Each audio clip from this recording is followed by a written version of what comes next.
In 1973, in an abandoned building in Osaka, a crime occurred. A pawnbroker, Kirihara Yosuke, was found dead. But the story of Journey Under the Midnight Sun does not truly begin with that body. It begins with the eyes of two 11-year-old children. Kirihara Ryoji, the victim's son, was silent, solitary, finding his only solace in paper cutting. Nishimoto Yukiho, the suspect's daughter, was coldly beautiful, calmly reading Gone with the Wind, even as the tragedy unfolded. The detective on the case, Sasagaki Junzo, a veteran, looked into those eyes.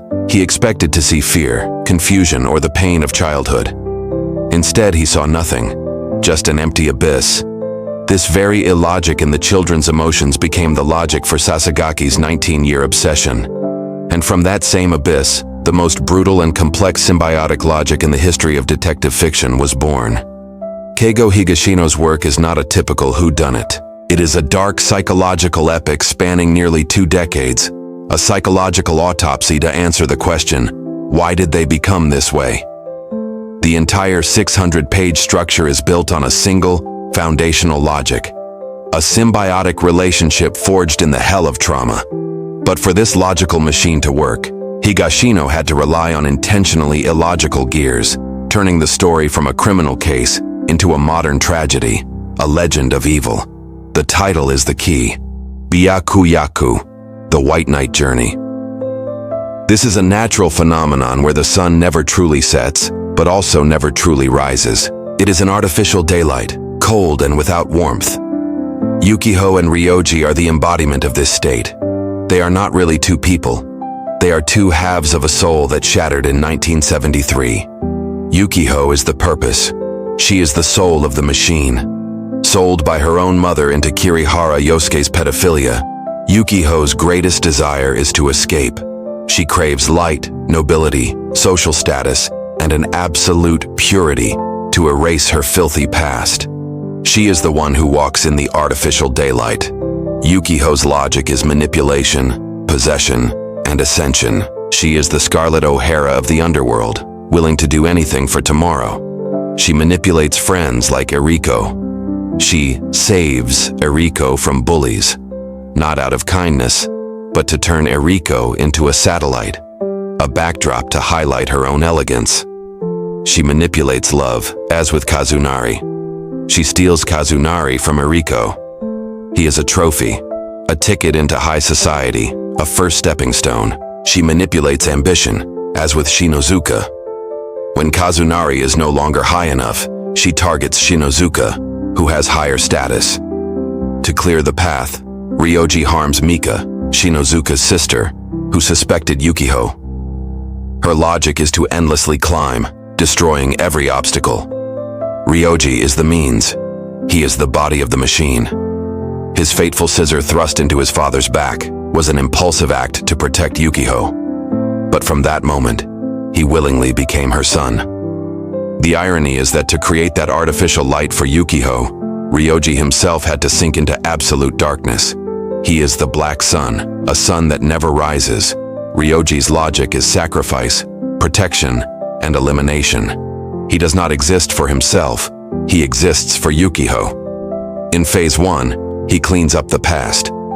For Yukiho to be truly free from the mother who sold her, that mother had to disappear. Ryoji staged Fumio's suicide, beginning his string of crimes. Phase 2, he protects the light. When Yukiho is threatened by rumors at school, Ryoji acts immediately, staging a rape and framing Kikuchi. Phase 3, he provides resources. Yukiho needs money to maintain her high-class lifestyle. Ryoji dives into the underworld, counterfeiting credit cards, pirating video games. He is her filthy wallet. Phase 4, he eliminates witnesses. Anyone who knows about the Black Sun must die. Matsura and Kondo were both killed with potassium cyanide. The combination of these two logics creates a perfect machine. Ryoji handles the filthy past and present, so Yukiho can advance toward a pure future. They are a cruel and absolute symbiotic pair. The counterweight to the symbiotic logic of this demonic pair is the obsessive logic of Detective Sasagaki. Without Sasagaki, the story would just be an unknown tragedy. Sasagaki is the necessary logical element to connect the fragments. Sasagaki's logic is not conventional detective logic. His colleagues got bogged down in the detail of the air duct, not Sasagaki. He felt that detail was a distraction. His logic is persistent suspicion. He doesn't chase physical evidence, he chases the ghost. He pursues the psychology. Why did those two children have such empty eyes? Their emotional illogic was the real clue. He pursues the symbols. Why did Ryoji cut paper figures from Gone with the Wind? Why did Yukiho read Gone with the Wind? Why did they both check out books on Morse code? He pursues the coincidence. Wherever Yukiho rose up, a tragedy occurred somewhere in the darkness. He believed this was no coincidence. Sasagaki is the lone meteor, hurtling toward the truth at an unstoppable speed. He lost his family, his career, and his entire life to this case. He isn't hunting a murderer. He is hunting a connection, a shared soul that he believes was born in 1973. In a 600-page work spanning 19 years, it was inevitable that Keigo Higashino had to rely on a few illogical points to keep the machine running. But these points are not writing flaws. They are deliberate choices to turn the story into a mythological tragedy, rather than a realistic novel. The biggest logical leap is the super children. This is the biggest pill the reader has to swallow. How could two 11-year-old children, immediately after experiencing such a horrific trauma, instantly switch into master criminal logic mode? Ryoji killing his father with scissors was an impulsive act.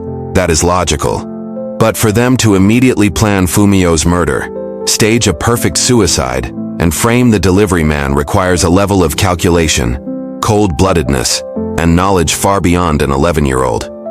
Higashino sacrificed the psychological logic of their age to establish the symbiotic logic.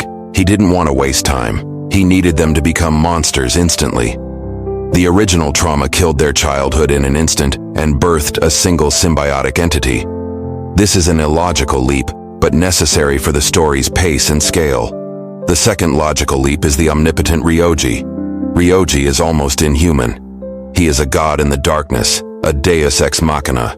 He is a genius hacker in the early 90s, a professional credit card forger, a perfect accident stager, a poison expert, and a highly successful underground business operator, all at the same time.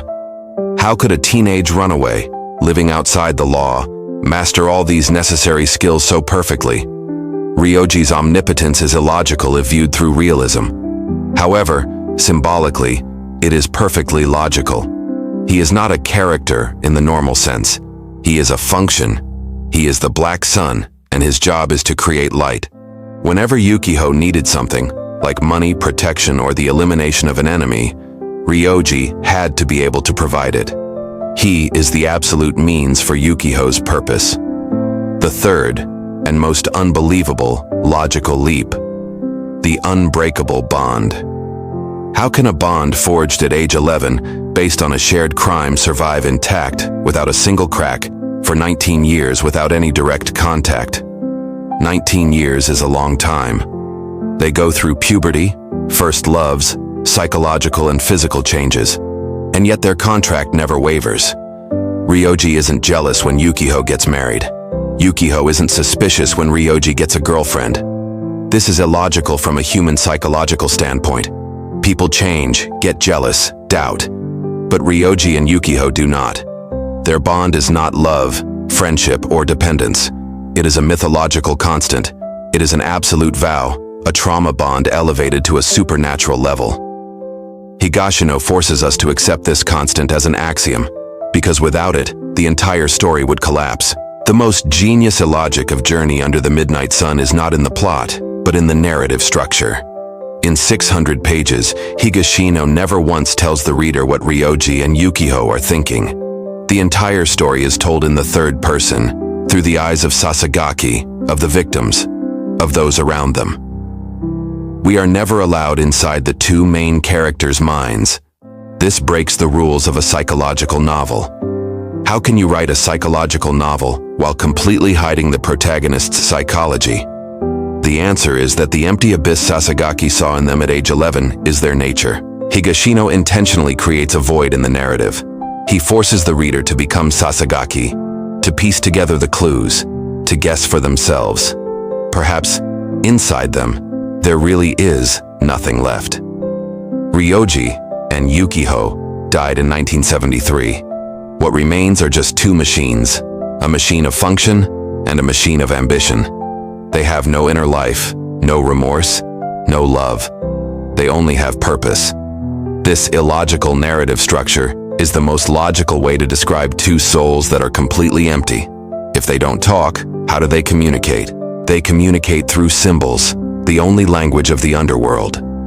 Gone with the Wind is Yukiho's Bible. She doesn't just read it, she lives it. She is Scarlett O'Hara, a woman willing to do anything to survive and protect her purity. This is the logic that justifies all of Yukiho's actions. The paper cutting is Ryoji's language. It's the only way he can talk to Yukiho. He cuts their images from Gone with the Wind as a promise, an acknowledgement of their roles. The final paper cutting he makes for the R&Y store is his masterpiece, a final gift. Morse code. The bracelets Ryoji makes have beads arranged in Morse code. This is their practical and cold communication channel. It shows calculation, not passion. The R&Y store is the most arrogant and tragic symbol. Ryoji and Yukiho. It's the only way they can be together publicly. It is a shrine to Yukiho's black sun, built with his blood money. All these lines of logic and illogic converge at the final scene on the rooftop. After 19 years, Sasagaki has finally cornered Ryoji. Ryoji, the Black Sun, has completed his final mission, protecting the R&Y store, Yukiho's ultimate achievement. He looks at Sasagaki and smiles. It is not a smile of failure. It is a smile of release and completion. He has delivered his soul to the pinnacle of success. Now, his body is no longer necessary. Ryoji's death, his jump from the building, is his final logical act. He must die. He is the last living proof, the only thread connecting Yukiho to the past. By killing himself, he is performing one last cleanup job, erasing himself. Ryoji's body falls in front of Yukiho. Sasagaki, in a final attempt to break this inhuman wall to find a spark of human logic, asks Yukiho, "This man, do you know him at all?" Yukiho, her face like ice without a flicker of emotion, replies, "I don't know him." This is the most logical moment in the entire work. If she said yes, Ryoji's entire 19 years of sacrifice, her entire White Knight journey, their entire symbiotic logic would collapse. The answer, "I don't know him," is the final, most ruthless, and most perfect confirmation of their demonic pact.